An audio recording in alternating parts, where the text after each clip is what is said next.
누구나 그쵸 이런저런 아픔들이 있는 것 같아요. 네, 뭐 가정 안에서든지 또 사람들과의 관계에서든지 다들 힘듦이 있는데 내가 하나님 앞에서 어떤 존재라는 걸 그걸 확인하고 그걸 놓치지 않았으면 좋겠어요.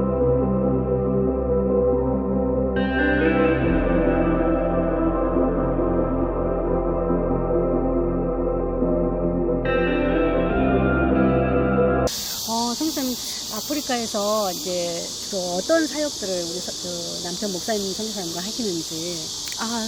지금은 이제 코로나 상황이어서 저희가 새롭게 마을 사역을 준비하고 있어요. 그 네. 코로나 전에 이제 마을들을 정탐을 했고 한 마을을 정했고 바닷가에 있는 마을이에요. 이제 그곳에 이제 이사도 가려고 집도 찾고 있던 중에 이제 코로나가 이제 아프리카 이제 세네갈도 시작이 되면서 지역 간 이동 금지도 생기고 그래서 저희가 이제 더 이상 못 가고 기다리고 있는 중에 남편이 이제 코로나에 걸리고 이제 그런 상황이 되었던 거예요. 그래서 감사하게 또 한국까지 와서 조금 쉴 수 있는 시간도 있고 이제 돌아가서 그 마을에는 집을 못 구하고 좀 그래도 그 마을에 갈 수 있는 중간 지역에 이제 이사도 했어요. 근데 아직은 들어갈 수 없는 게 사람들이 집에 전화는 없지만 시골에 그래도 핸드폰은 다 보급돼 있거든요. 네네. 그러면 지금 같은 경우에 미국에서 왜 동양인 혐오 같은 것들을 다 보잖아요. 다 알고 있으니까 저희들은 동양인이고 그렇죠. 그러면 거기서 한국인으로 보는 게 아니고 중국인으로 그렇죠. 봐요. 그렇게 네, 보죠. 예, 맞아요. 중국인으로 네. 보고 좀 혐오하거나 뭐 그런 분위기들이 있어요. 그래서 들어갈 수가 없고 만일 뭐 저희가 마을에 들어갔다 나왔는데 누군가가 뭐 그러면 안 되겠지만 코로나에 감염이 됐다. 그러면 저희들이 또 원인이라고 맞아요. 지목될 수도 오해받을 있고, 수 있죠. 네, 그리고 맞아요. 저희 지금은, 그래서 지금 마을 사역을 시작은 못하고 기도하고 있는 기도하고 중이에요. 있는 중이에요. 네. 그 전에는 저희가 마을 사역하고 센터 사역을 했었어요. 센터를 건물을 빌려가지고 센터에서 이제 부록권 지역인데 학교를 다니시지 않으신 분들은 이제 뭐 이렇게 말씀은 하시지만 언어를 읽거나 쓰는 거를 잘 못하시는 분들이 많아서 이제 그런 분들 대상으로 기초 불어 반이 있었고 또 컴퓨터 반이 있어가지고 네 컴퓨터 반 운영하고 그리고 이제 저하고 이제 선생님들은 유치원을 열었어요. 근데 이제 매일 하진 않고 일주일에 3번 클래스를 열었는데 이제 프랑스 영향으로 어린 아이들은 다 또 유치원을 보내요. 네. 한국 돈으로 한 10,000원 정도면 유치원을 갈 수 있거든요. 근데 그것도 없어서 이제 보내지 못하는 아이들, 이제 그런 아이들 무료로 네 해서 이제 가르치고 네 했었어요. 어때요? 복음을 지금 우리는 한국이 지금 현재 전도하기 굉장히 힘든 시대에 살고 네. 있잖아요. 한국 교회 여러 문제나 이런 걸로 인해서 거기는 원래 세네갈 쪽은 종교가 어떤 종교고 복음을 받아들이는 게 아무래도 어떠신지. 세네갈은 이제 95%, 4%, 5%, 94%, 5%가 무슬림이에요. 네, 그래서 뭐 복음을 전하기가 쉽지가 않고 네. 또 도시 중심으로는 뭐 외국인들도 있고 또 아프리카 외국인들도 다 이렇게 있으니까 교회가 조금 있을 수 있는데 시골로 갈수록 선교사 신분도 드러낼 수가 없어요. 네, 그래서 좀 숨기죠. 이렇게 뭐 우리는 언어 연구하러 왔다라거나, 네, 뭐 아니면 뭐 태권도 사역 이런 거 뭐 보급하려고 왔다, 이제 좀 그런 식으로 해서 신분을 숨기고 사역하고 계시고요. 네. 저희 있는 지역은 수도에서 그렇게 많이 떨어진 지역은 아니었고, 그리고 카톨릭 배경이 조금 있는 마을이었어요. 네, 그래서 마을 사역할 때 가서 사역하고, 근데 처음 가서 이제 몇 번 저희가 이제 오전에 들어가면 이제 거기 마을 이제 어떤 집이 있어서 우리 사역자의 이모 집이었어요. 네.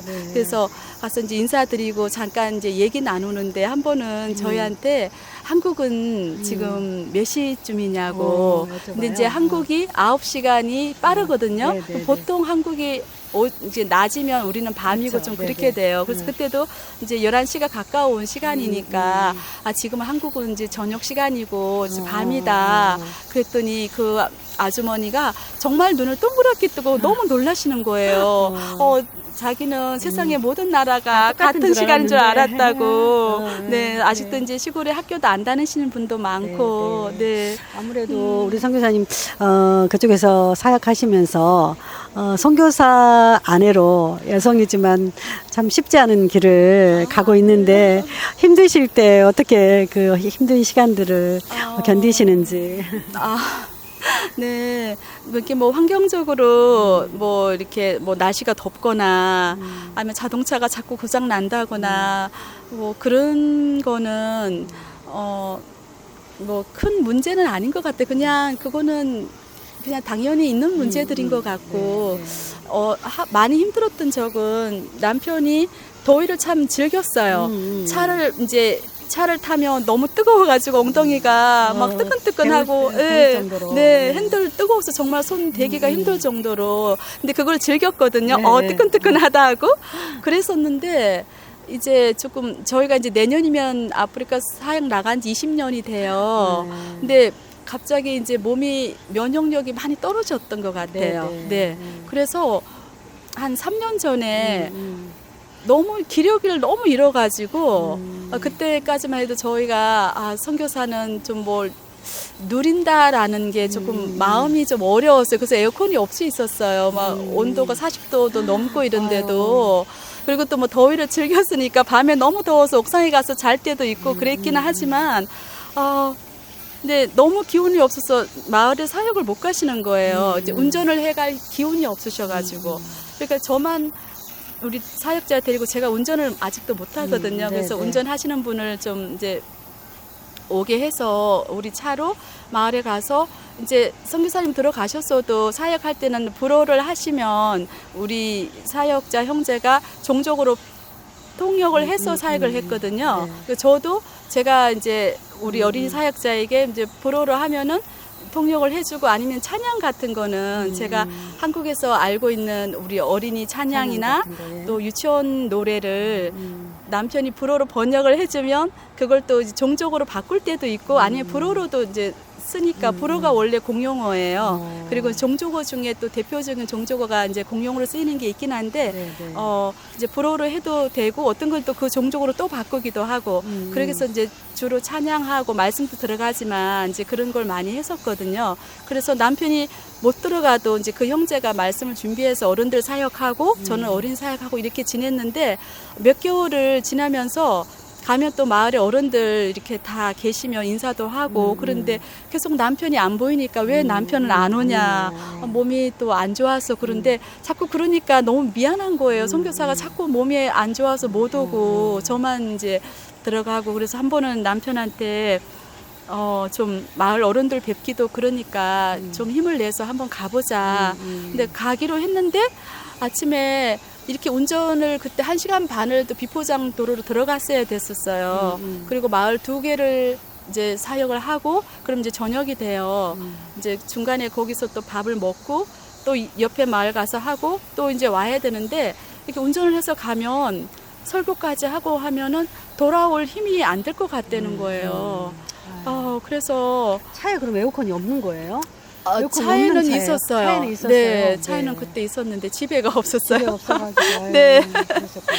네. 사실 우리 요즘 한국이 너무 더워서 에어컨 없으면 살 수가 없을 정도잖아요. 그렇죠, 맞아요. 아프리카는 얼마나 더 기온이 덥겠어요. 글쎄요. 계속 하다 보니까 연사님 네. 나이가 이제 드시니까 그렇죠. 아무래도 이제 힘드신 거죠. 그랬던 것 같아요. 그러니까 네. 남편이 힘드실 때 우리 저기 선교사님 사모님 더 힘드시구나. 그러니까 그쵸? 그때 너무 힘들어서 옥상에 올라가서 집들이 다 옥상이 이렇게 평평하게 있어요. 더우면 사람들이 올라가서 거기서 저녁 먹기도 하고 잠도 자고 이러니까 옥상에 올라가서 이렇게 퍼즐로 앉아가지고 울었어요. 울면서 기도하고 그때 참 마음이 힘들었는데 그래도 선교를 포기하지 않고 해야 되겠다라고 힘을 주신 말씀이 저희가 한 20년 전에 파송 받을 때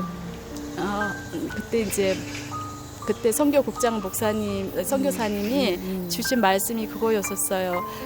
선교 사역하면서 힘들 때도 있을 거다. 그럴 때 하나님 말씀을 기억하라고. 근데 저는 그 말씀이 정말 그렇게 힘들 때 힘이 됐었어요. 어떤 말씀이냐면 요한복음 15장 16절에 보면 너희가 나를 택한 것이 아니고 내가 너희를 택하여 세웠나니, 그 말씀이 그때 좀 버틸 수 있는 힘이 됐던 것 같아요. 네, 그 말씀하고 그때 생각하니까 그리고 이제 성경 보면 정말 우리를 향한 사랑의 말씀들이 너무 많잖아요. 저 지금도 참 좋아하는 말씀이 스바냐 3장 17절 말씀, 그 말씀 너무 좋아해요. 그래서 그런 말씀들 보면서 눈에 내가 어떤 하나님 사랑이 보이는 건 아니지만 하나님이 나를 사랑하신다는 거, 이제 그런 확신이 있으니까 네, 그런 말씀하고 또 기도할 수밖에 없잖아요. 기도하면서 그냥 이겨 나갔던 것 같아요. 우리 선교사님, 사모님 눈물 흘리시는 거 보니까 정말 마음이 저려오면서 그 아프리카에서 흘렸던 그 눈물, 그 아픔 우리 하나님은 아시고 우리 사모님과 우리 선교사님에게 정말 더 귀한 것으로 채워주실 거라 정말 믿습니다. 우리는 사람의 생각으로 판단하고 하지만 우리 하나님은 늘 우리의 중심을 보시고 우리 아픔을 보시는 분이시기 때문에 우리 선교사님, 사모님 그 힘든 과정을 이겨냈던 그런 것이 우리에게 참 큰 도전이 되고, 지금 이 코로나 시기에 우리가 예수님을 믿으면서 하나님의 백성이다, 예수님의 제자다라는 말을 참 꺼내지 못하는 그런 현실에 우리가 살아가고 있어요. 그럼에도 불구하고 크리스찬 여성으로서 우리 선교사님, 사모님은, 우리 선교사님은 그곳의 아프리카의 한 영혼을 위해서 정말 이렇게 살아가는, 우리는 많은 크리스찬들이 이 땅에 살면서 먹고 입을 거 이런 것들 염려하고 우리가 살아가잖아요. 우리 물론 그런 것도 우리에게 필요하고 중요한 거지만 사실 마치 그게 전부인 것처럼 살아가는 우리 오늘날의 많은 크리스찬들에게 사모님의 눈물과 사모님의 그런 간증 고백이 굉장히 귀한 도전이 되고 저에게도 그런 것 같아요. 여성으로서 많은 여성들이 이렇게 현대 도시에서 많은 걸 누리고 살고 싶은 욕심이 왜 우리 사모님도 없으셨겠어요, 한 여성으로서. 그렇지만 하나님이 주신 소명, 그게 더 귀하기 때문에 그곳에서 눈물과 아픔을 흘리면서 참고 견디시는 거잖아요. 많이 힘들어하는 우리 오늘날의 많은 크리스찬들에게 사모님이 살아오시면서 한마디 해주고 싶은 게 있으시다면 또 어떠신 게 있으실까요? 누구나 그쵸, 이런저런 아픔들이 있는 것 같아요. 네, 가정 안에서든지 또 사람들과 관계에서든지 다들 힘듦이 있는데, 내가 하나님 앞에서 어떤 존재라는 그걸 확인하고 그걸 놓치지 않았으면 좋겠어요. 하나님은 정말 성경 말씀 보면 하나님이 얼마나 너를 사랑한다, 그렇죠? 그리고 내가 얼마나 인자하고 또 기다리고 그런 말씀들이 참 많거든요. 근데 제가 사모님 계시지만 사모님이 그때 그 크리스찬 만나 통해서 성경을 매일 좀 읽자라고 한번 해서 다시 좀 저도 쉬고 있다가 다시 도전해서 지금 매일 보고 있어요. 한 장씩 보는데 또 새롭게 그런 말씀들을 접할 때 너무 감격이 되고, 네, 정말 이제 말씀 보시면서 그때 그 사람에게 했던 말씀이지만 동일하게 나한테도 하시는 말씀이니까 말씀 보면서 힘을 얻으셨으면 좋겠어요. 네. 맞아요. 사실 우리가 세상을 바라보고 보여지는 것들을 바라보면 낙심할 때가 많아요. 그렇죠? 그렇지만 우리가 말씀 속에서, 저도 창세기 묵상하고 시편 말씀을 계속 묵상하는데 하나님이 이렇게 그 말씀을 통해서 우리에게 그 힘을 주시더라고요. 그러니까 말씀이 살아있기 때문에 역사하는 맞아요. 거잖아요. 그런데 갈수록 우리가 말씀을 보는 시간보다는 어떤 유튜브라든가 현대 보여지는 영상물 너무 많이 보다 보니까 하나님의 소리가 안 들리는 거예요. 그렇죠? 네. 근데 이제 선교사님이나 우리 그런 분들은 늘 말씀을 가까이 대하면서 힘들 때마다 그 말씀을 통해서 힘을 얻는 거잖아요. 우리 사모님 말씀하신 것처럼 우리 많은 크리스찬 여성들도 현실만 보기보다는 하나님이 성경 말씀을 통해서 그때 당시에 살아있던 아브라함과 사라에게 주셨던 말씀이 오늘날도 똑같이 역사를 하거든요. 그 역사가 정말 유튜브를 보는 모든 우리 크리스찬 여성들의 크리스찬들에게 정말 삶으로 나타났으면 참 좋겠습니다. 오늘 우리 성기사님 사모님 네. 오셔서 이제 금요일날 돌아가시는데 네, 또 이제 비행기 타고 가셔야 되잖아요. 네. 몇 시간 타고 가세요? 지금 이제 터키 항공으로 와가지고 네. 아마 한 8시간 정도 갔다가 거기서 8시간 대기하고 다시 또 아마 8시간 정도 가야 될 것 같아요. 네, 아유, 건강하게 네. 잘 돌아가시고 제가 사모님 오실 때마다 늘 느낀 게 선교사님들이 사역하시고 한국에 오시면 정말 쉴 곳이 너무 없어요. 예, 정말 늘 여기저기 나그네처럼 가방 들고 다니던 선교사님들 참 좀 많이 보고 늘 그런 꿈을 꾸었어요. 하나님, 선교사님들이 정말 편히 쉴 그런 안식할 공간이 한국에서 길어봐야 한 달, 두 달 편히 쉴 수 있는 공간들이 정말 빨리 많이 마련됐으면 좋겠다. 저는 그런 생각을 참 많이 하고 제가 크리스찬 만나 이 채널이 많은 우리 크리스찬들이 함께하면서 우리의 작은 것들을 모아서라도 정말 선교사님들 쉴 수 있는 쉼터들이 정말 빨리 잘 마련됐으면 그 귀한 사역을 전도 하고 싶고 또 같이 할 수 있는 그런 기회가 참 마련됐으면 좋겠다. 그런 생각을 해봅니다. 사모님 오늘 말씀 감사하고 세네갈의 안녕히 잘 돌아가세요. 네, 감사합니다. 감사합니다.